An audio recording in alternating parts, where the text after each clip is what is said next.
So happy to be joined today by one of the most intense wrestlers in the world and one of the most versatile performers I could think of, the Man Scout, Jake Manning. Jake, thank you so much for joining me today on Under the Ring Pro Wrestling Conversations.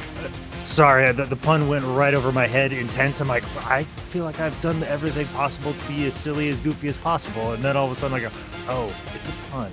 You're a stand-up comedian. You should know about these things. But maybe because it's a pun, it just kind of like washes past me. Like, but well, nonetheless, at least I'm known for something. But yes, thank you so much for inviting me on. I appreciate it.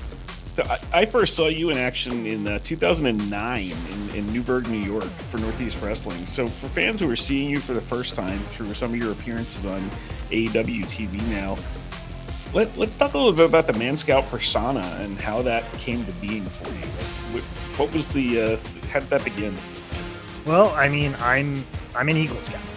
Like the shirt that I used up until like maybe like a handful of years ago was actually the actual Boy Scout shirt that I wore when I was in the actual Boy Scouts. Like the shirt that I wear every Saturday when I would be doing community service, picking up trash, and numerous other fundraising events, trying to sell popcorn and and going to Scout Camp. Like that was the shirt that I wore to the ring, was that same exact shirt, and some of the same patches. I changed up some of the patches just so like I don't have any copyright or logo issues. But I am an Eagle Scout, and I'm very proud to be an Eagle Scout. I feel like it's a very wholesome thing, but at the same time too, I think in the world of professional wrestling, you can have a lot of fun with it. I grew up watching, Kurt Angle, the wholesome Olympic hero, and I felt like, well, being an Eagle Scout's kind of similar to that.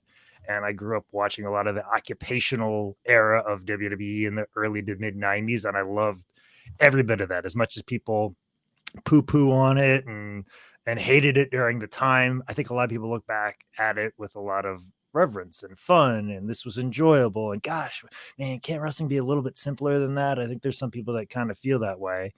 Not everybody, and I get that, but yeah, that's what I grew up with, and I really enjoyed like the Radfords, the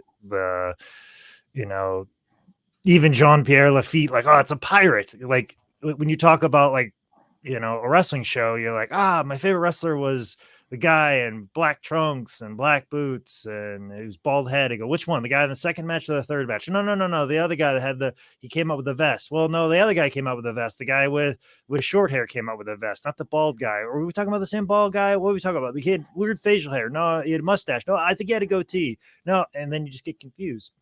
But when you say, I like the guy who was dressed as a Boy Scout, there's nobody else on the show doing that. Like, so exactly who you're talking about. You can have an actual conversation as opposed to arguing with your friend over who actually was your favorite wrestler because you can't decipher him from anybody else. Yeah, so, I think you've kind of made some tweaks over time to it and stuff. What were some of the reactions that you kind of initially got to it, and how have you kind of changed it over? Because it's had a lot of longevity. Yeah, well, because I still nobody's told me no yet. A lot of people have told me no. I haven't run to the point that I have people stop saying yes is pretty much why it's kept going as long as I have. Now, granted, that number of people that are saying yes have diminished over time, and I understand that. But no, mostly the big tweaks over the time were gear. I couldn't figure out what the gear was ultimately because I still was in an old school mindset of, wrestler wears trunks, and if you don't have a good body to wear trunks, you're not a real wrestler. And I got hung up on that for so many years. So I would come out in trunks and then have my shirt and then take the shirt off. And then I just looked like any other wrestler in green trunks and red boots. So that's whatever. But I was trying to straddle the line of being a serious wrestler and having this gimmick. And once I just finally just kind of gave up, I'm like, all right, what looks more like a Boy Scout leader? Once I made that distinction, you started to see, like, obviously wearing the Boy Scout socks.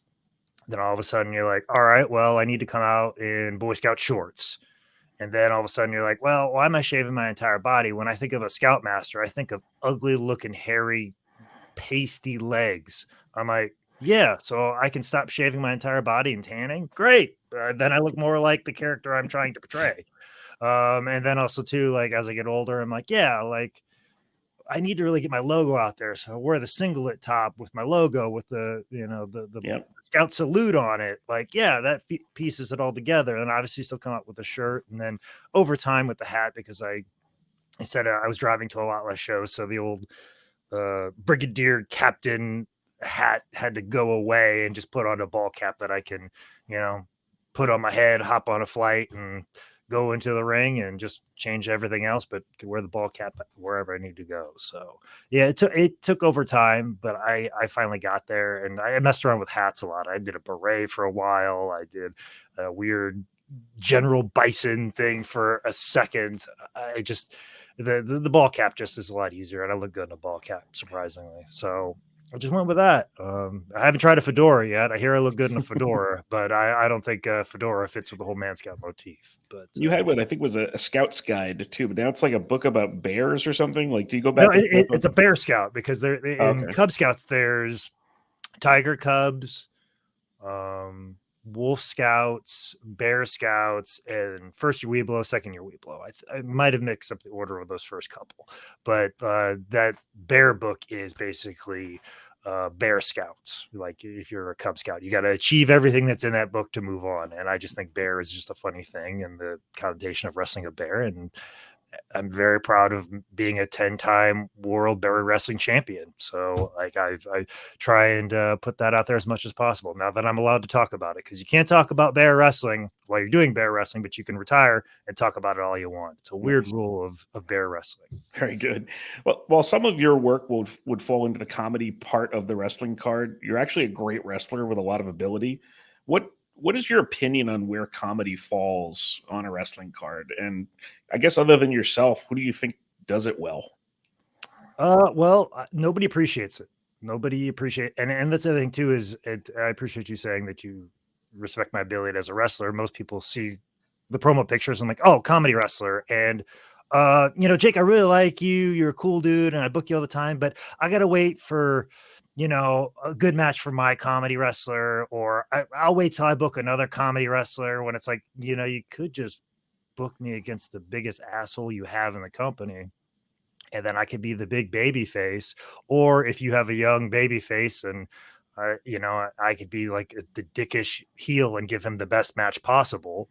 Like, you could just do that, like, and recognize that I'm a good wrestler, and you can just book me against like, I love wrestling people that are like, first 5 years of wrestling. I feel like there's a lot that I have to offer for somebody like that. And also too, I can, kind of streamline some of the matches and be like, hey, you get some good stuff here, but maybe if you put here, this, and here, this tells a better story. And they're like, oh, well, I just learned something. And that's what I like to do. I like working with people that have been doing this like 5-6 years or below. Like, I just wrestled somebody this weekend who it was their 16th match. Wow. Like, I like that. And it was just a baby face that let me go out and be a heel. Show was in a parking lot of a barber shop.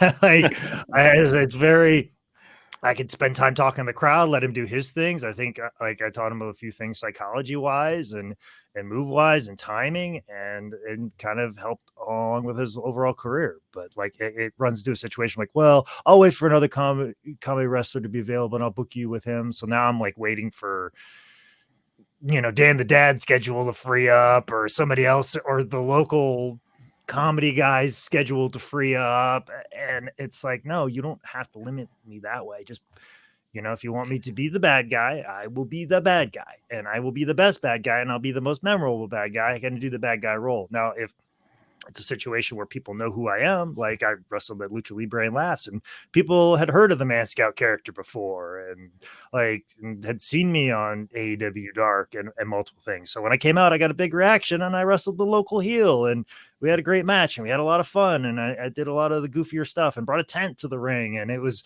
going to be different than any other match you were going to have, and you didn't have to wait for your local comedy guy to be free to book me. And it just comes back to, I always, pro wrestling is about emotion. A lot of people get focused on the moves and stuff like that, but I'm very focused on the emotion of it all.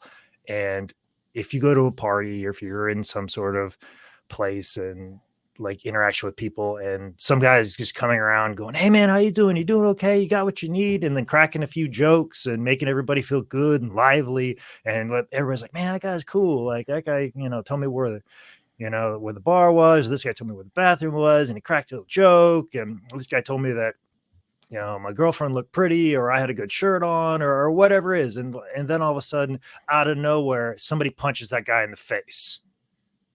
Immediately, that guy's the biggest dick in the room.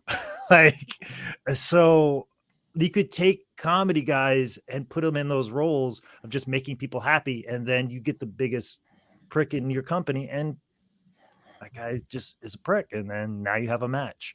And conversely, if somebody is wearing a uniform and telling you to do something that you're not supposed to be doing, and is very much of a curmudgeon and yelling at you, you immediately don't like that guy. And that's what you could do with me. And I wish people could just see that, but unfortunately I will probably retire because not enough people will understand that. And you mentioned about the emotion and that kind of thing. You had one of the coolest moments I've been at live, where you ended the losing streak in January 2019 in Waterbury, Connecticut, I think it was, by winning the Over the Top Rumble at Northeast Wrestling. How fun was that night for you? Man, I had to fight for that night to happen. Really? For years. They wanted to just end the losing streak, which spanned over a decade. They wanted to end it so many times, and there was it all started like when I'd been going to Northeast Wrestling, and I knew my role. Just wrestle Jerry the King Lawler, make him look good, wrestle Rusev or whatever guy is coming off of WWE TV. Have a good match with him, make him look good, give him an easy match, something he doesn't have to, work very hard for. Because like I always tell anybody that's of a stature or just came off of WWE television, I'm always like, hey man, I'm here to do as much and as little as you want to do. So this is whatever your match is going to be, however you want this match to go, I will most certainly be there for anything that you want and do anything that you want. And that was kind of my role. Sometimes I would like local guys that need a win or whatever reason. And I'd been wrestling there for maybe like 3 or 4 years. And then out of nowhere, because I edited the shows for quite some time as well too. And I was just kind of editing my match and trying to get through it as quickly as possible, and so I can get it out as quickly as possible. And then the commentator goes, and the man scout whose win-loss record speaks for itself, and then started cracking a bunch of jokes about me losing all the time. And I hadn't really given any thought to my win-loss record in Northeast Wrestling. So I was like, what? And then I thought about it. I go, I've never won a match for this place, and I've been wrestling here for 4 years, 5 years. And I'm like, that's weird. Then I was like, do they not like me? I'm like, no, I think they like me, and they keep using me. I'm like, I'm just not worried about like just having good matches. So I just continued to have good matches. Then it got to the point like, man, like how many times have I lost here? And then I started adding it up. I'm like, holy cow, that's a lot of matches. And nobody's ever thought like, hey, let's give Jake a win. I'm like, well, let's do something with this. And I started posting like how many times I like all for whatever. Because then I was like, and I felt like I was losing to people that some of the locals that I was losing to were not up to par, and I shouldn't be losing to, because I'm like, this guy's not going to be around in 2 months. Why am I worrying about making this guy look good? This guy doesn't take it as seriously as I do. So it was kind of like when I started acknowledging like, hey, this is happening. It was almost kind of like a wink and a nod, like, hey, you guys know I'm good, but you know what this is, right? Like, that people back here don't see it, but you guys do. So then it kind of made me more of a good guy, and I started to turn, and then it switched, and then people really got behind me. And then anytime you have a losing streak like that in sports or anywhere, like people really get behind it. And I started doing it. Like it had been done before in professional wrestling, but I was really pushing it out through social media, and I've seen people copy it over the years. Sometimes some people copied it on the main stage while I was in the midst of doing it. So I most certainly like kept trying to push it forward, and made it a part of my identity. And then Mike Lombardi kept trying to be like, well, how about we do this? And it was like this, even when he was pitching me like to end the streak, it was like a fart in church. And I'm like, no, I'm not doing that. So like I politic several times to lose. I've politicked to lose more times than I ever had to win. Like, but you know what the emotion going into it needs to be for the payoff. Yeah, it's like I want something big. I want something big, and I demanded it to be something big. I didn't want it something small or slip. I'm like, no, I'm going to keep losing. I don't care, and like, no, like you're going to make a big deal out of this. And I forced it. And Mike Lombardi hated that. And then also the crowd got more behind it. And he hated that too. And finally he presented me with something that I was like, yeah, I can get behind that. That's going to be something big. And, it happened in Waterbury, which is very special because that's one of my first matches for Northeast Wrestling was in Waterbury, Connecticut. And I was like, yeah, like this feels right. And this feels good. And just, gosh, the explosion of the crowd is exactly what you want. It's one of the most special moments in my career. And it's one of the few things that I've really fought for to happen. I don't fight for a whole heck of a lot. Like a lot of times when you see me at a show, I'm like, hey, just let me do a thing and pay me and I'll get out of here early. I'll get out of your way. I'll be the least of your worries and troubles. But yeah, I'm very happy that I fought for that wonderful and special moment. I'm more than thankful that it was presented to me and I was given the opportunity for that. So I can't thank Northeast Wrestling enough, Mike Lombardi, for that. And it was a very special moment for me in my life and my career. And actually, I don't know if it'll ever see the light of day, but there was a documentary filmed about that time. No kidding. It's never seen the light of day, but it's been worked on and there's been interviews filmed. I don't know if it'll ever show up, but it was basically about that. I think they were waiting for like a big rah where the Man Scout actually wins the Northeast title for it to kind of conclude, but that never happened. So I think they were kind of like, well, we have this great story, but we don't know what the end is. And then obviously COVID happened, my life changed, and now my life is in this weird direction now that if I look back on this documentary, I won't recognize the person that's probably in the screen. So, but there is footage captured of the build up to that match, during that match, and then some of the subsequent things after that match. So there's a timeline on an edit software somewhere of that whole moment and everything. Yeah, it'd be fun to check that out. It's that and the Vladimir documentary are both kind of wherever they are, I guess, right now. So you mentioned a little bit about what you're doing now. I want to go back a little bit. So you're kind of a jack of all trades in wrestling. You worked for High Spots for many years, video, merchandise, and hosting on High Spots and that kind of thing. And now you're currently working in a merchandising role for AEW. How did that role come about, and what's it kind of been like for you? Desperation. It's one word, desperation. So as you said, I work for highspots.com and worked very, very hard on the virtual, sales that we would do. Was very much at the forefront of that. Got very disillusioned about my time there and exited with no plan, none whatsoever. Like I had no idea. I just knew I couldn't be there anymore. I knew it was time to go. It was long overdue for me to leave, and I left and had no idea what I was going to do. Wasn't for sure if my place in wrestling would be a thing anymore, because I do feel like I was given a lot of opportunities because I worked at High Spots because everybody wanted a deal on Ring Canvas. They wanted us to show up and film their show, or like there's a lot of Good Brother Network stuff I was going to miss out on, and I knew my wrestling would take a hit, but I hope people would respect my ability and what I could bring to a wrestling show. And I know who those people are, and that list is very short. So I was left with, little or no opportunity to make money off wrestling. I took a job for Fanatics working at the Carolina Panthers team store. I was making $12 an hour.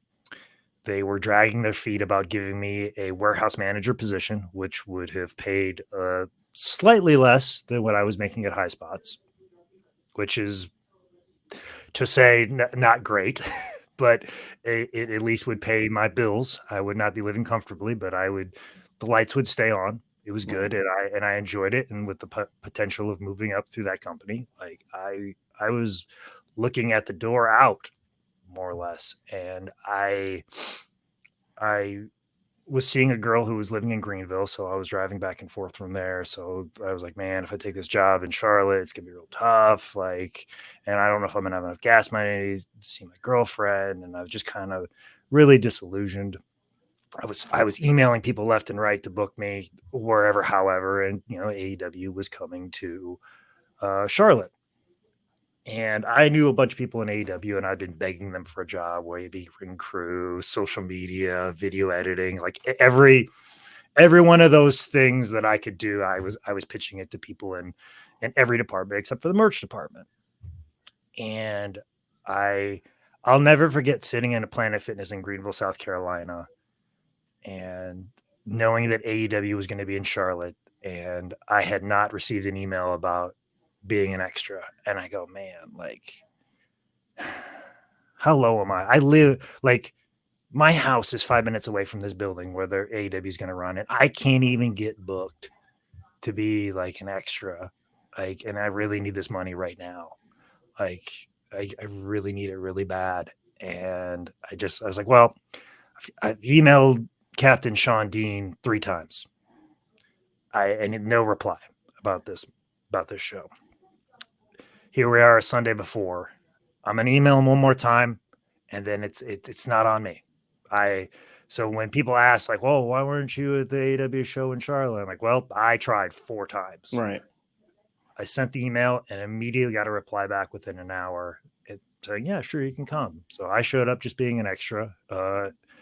I ended up being a Team Taz member with a trombone and getting clotheslined by Brian Cage.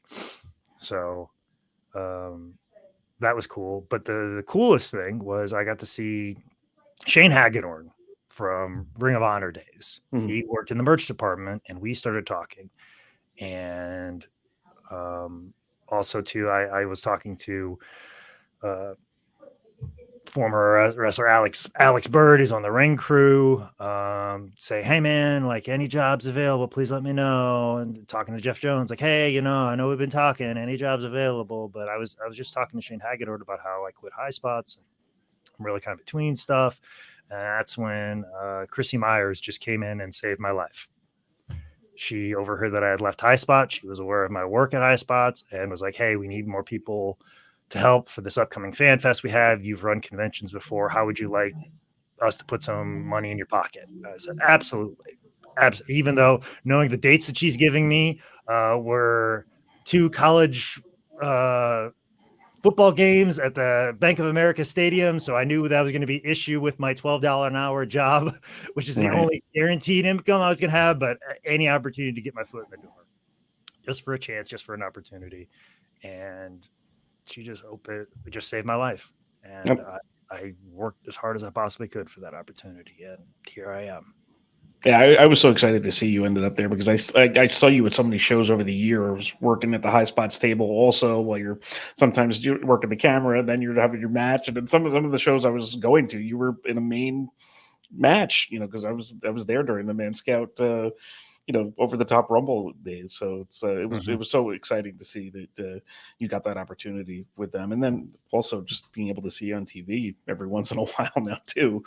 I don't know if everybody else always understands, your backstory, or, they don't always do a great job of explaining it. But for the people who kind of saw you, on some of these local shows, I think it's pretty darn cool. So, well, and that's the thing too. When I wrestled on Rampage, that was such a busy day for me.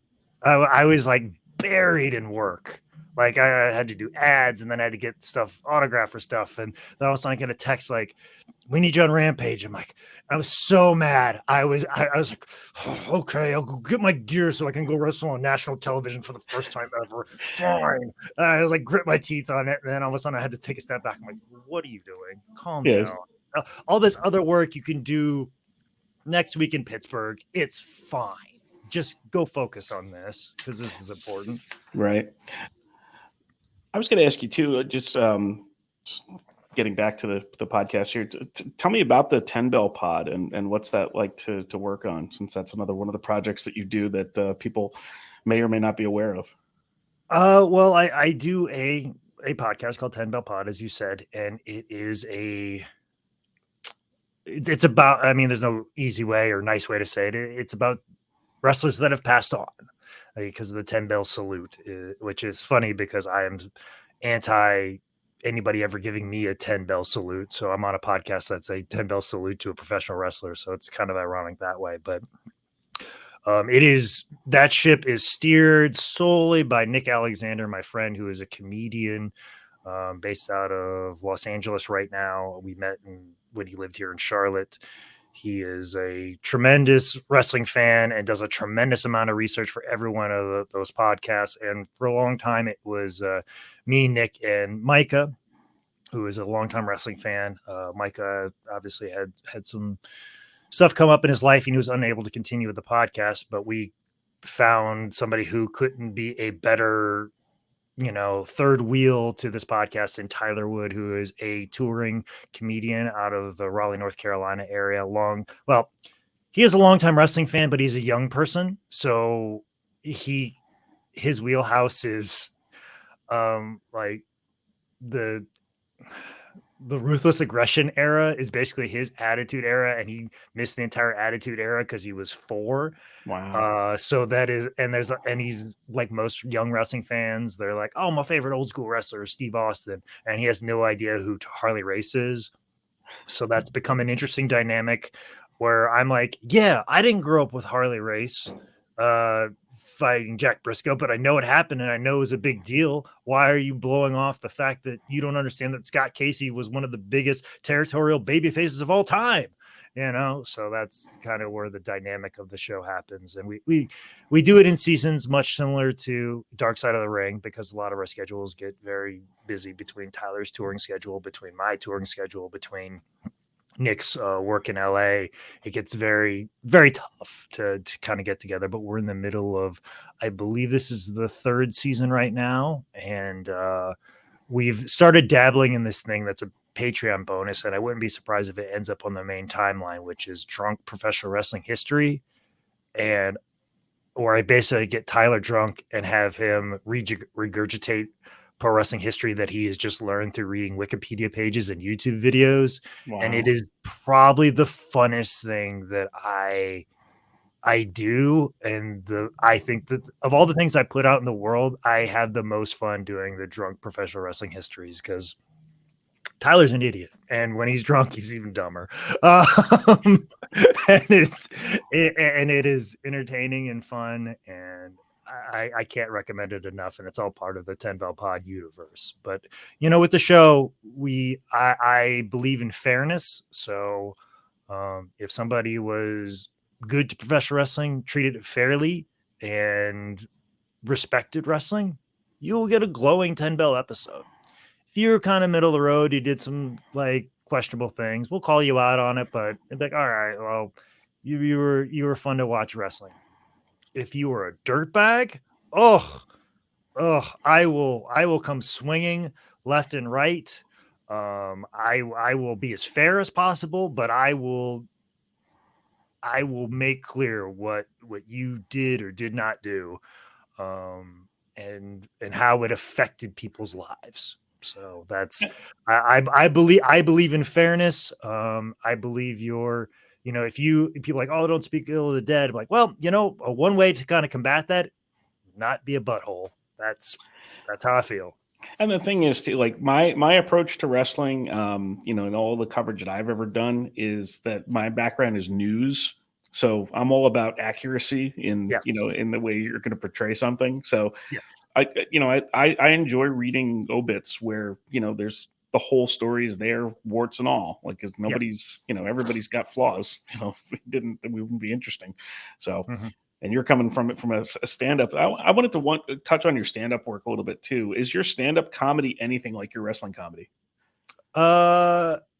I mean, I don't go out. People always say, "Well, why'd you wear your Boy Scout outfit on stage?" I'm like, I don't know if I could do that. Like, I don't want to be like too gimmicky, and I try very hard to wear neutral clothing, like with no logos and nothing, so that way, like my jokes speak for itself. And I also make sure I have sleeves on. I can't go out on short sleeves. Like if people see I have biceps, they won't think I'm funny.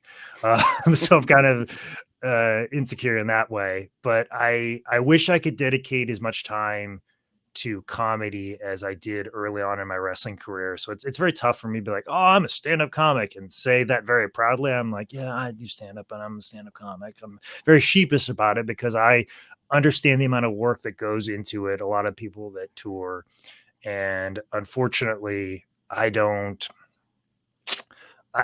have as much time anymore because I used to do a lot of stand up between Monday through Thursday. Well, now Tuesday, Wednesday, Thursday are off the table for me because of travel.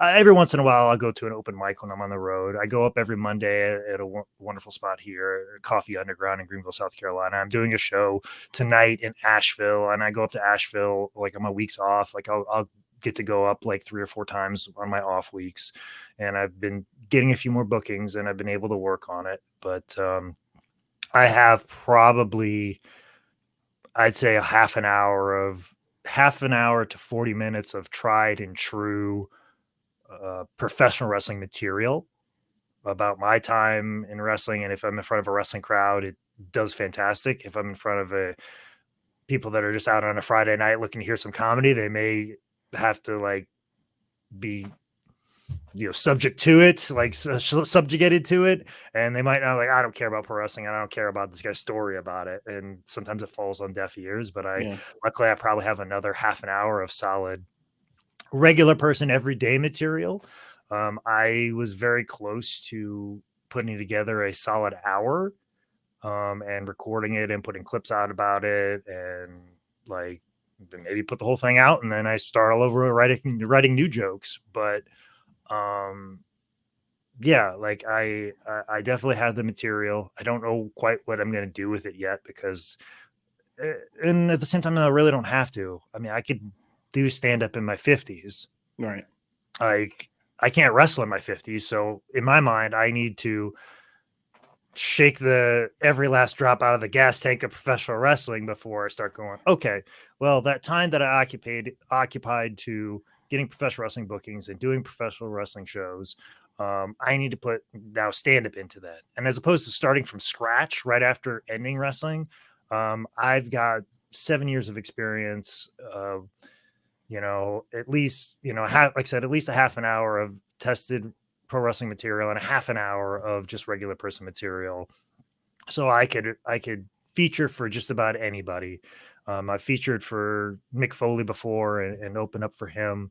I've opened up for other people before and toured and gone to different places. So like I have those minutes, I have those times, and then obviously like I still have a lot more work to do and a lot more room to grow. But at least I'm not coming out cold as soon as pro wrestling ends for me, whenever that is. Whenever that is, exactly. So let's move on to something we call the 3 count now. It's going to be 3 quick questions and your answers. If you could show someone your 3 definitive Man Scout matches, what would you show them? Well, obviously the over the top Rumble that we mentioned earlier. I think that's at the top of the list because of mere reactions. And I think throughout it, even if you don't know the whole story, you see this guy overcome all these odds to this incredible finish at the end. I think there's a tremendous story, and then seeing a crowd organically get behind an individual. It's everything I love professional wrestling.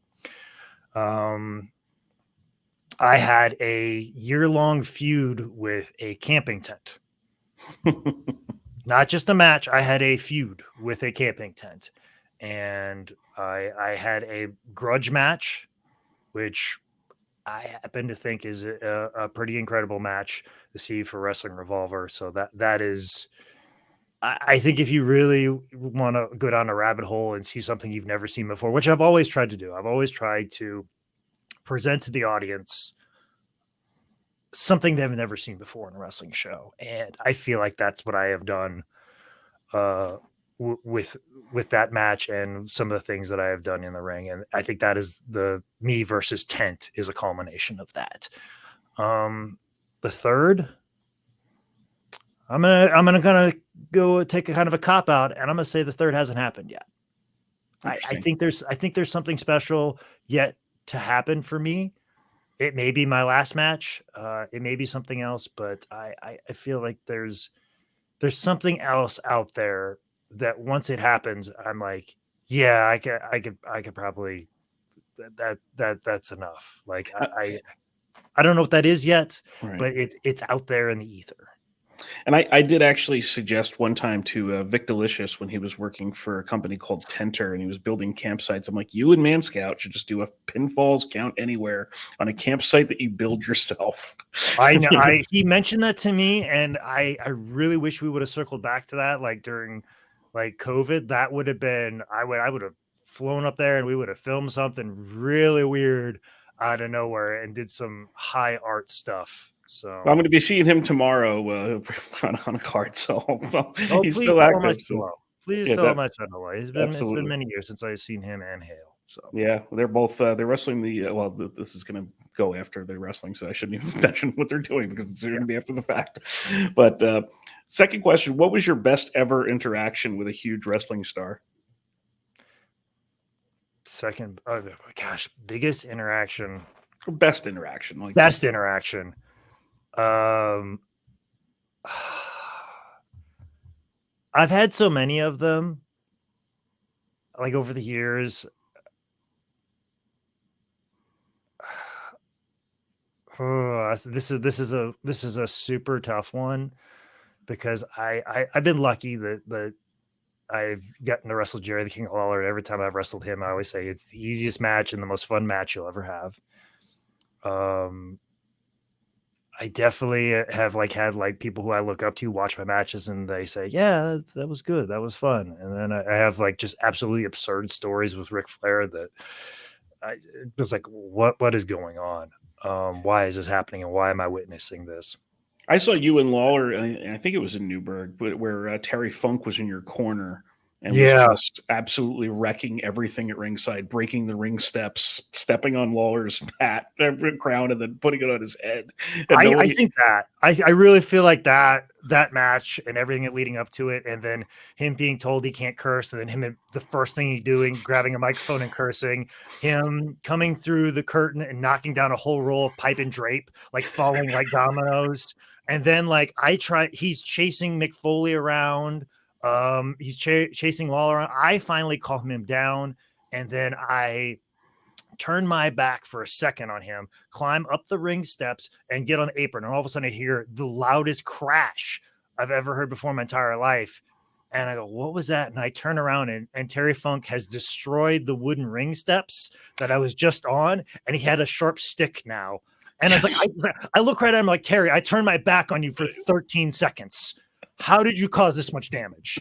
I feel like he lived up to everything that you expect out of Terry Funk, and I like that's got to be it. Like when you said that anytime I've interacted with Terry Funk, may it be the virtual gimmick table we did with him and the time we spent with him, when we went to Amarillo to do a virtual gimmick table with him, and we ended up eating at a Texas roadside steakhouse that he goes to for lunch every Tuesday. And it's like wow. me, Stan Hansen in Amarillo, Texas, drinking Lone Star beer and having a steak. Like I was like, I don't know if it gets any better than this. This is the best. So probably about any time I've ever interacted with Terry Funk, it's been an absolute pleasure.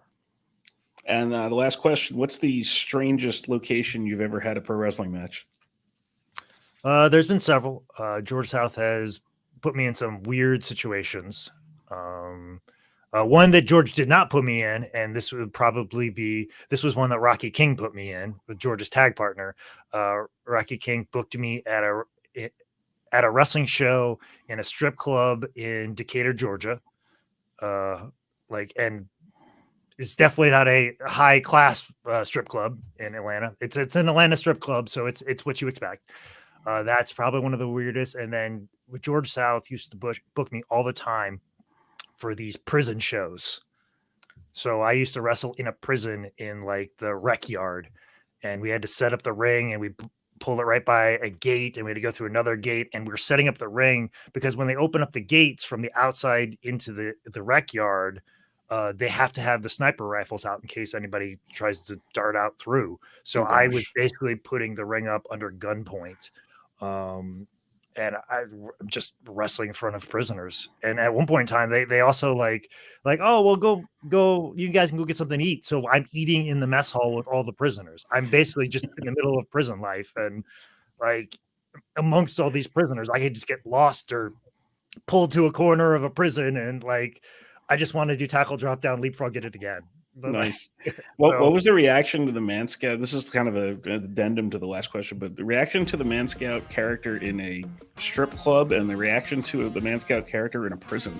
I think I was just doing Jake Manning at both of those, Oh, okay. but I think I was sometimes those George South shows. I'm like, oh, I'm just wrestling in trunks and boots, and I'm just a wrestler today because I'm not doing the gimmick. It'll go over people's heads, and definitely in that situation, I'm like, I don't want to like put on a uniform in front of these people because then I become the enemy. So I was like, yeah, I'm not putting a tan uniform on. They see enough guys in tan button-up shirts. I'm keeping it in my bag today. I'm just trunks and boots and knee pads, and that's what I am today. I'm Jake Manning. I'm no different than anybody else. I have tattoos too. Maybe not the tattoos you have, but yeah, I'm one of you. I'm one of you today. Outstanding. Well, Man Scout Jake Manning, thank you so much for joining me today on Under the Ring Pro Wrestling Conversations. There's so many other things we could have touched on that I didn't even go near today, but really happy to get you on here today.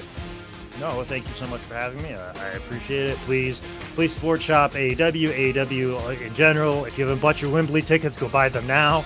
They are apparently selling very well. Go do that, and any other AEW events that are close to you will not regret the opportunity. So.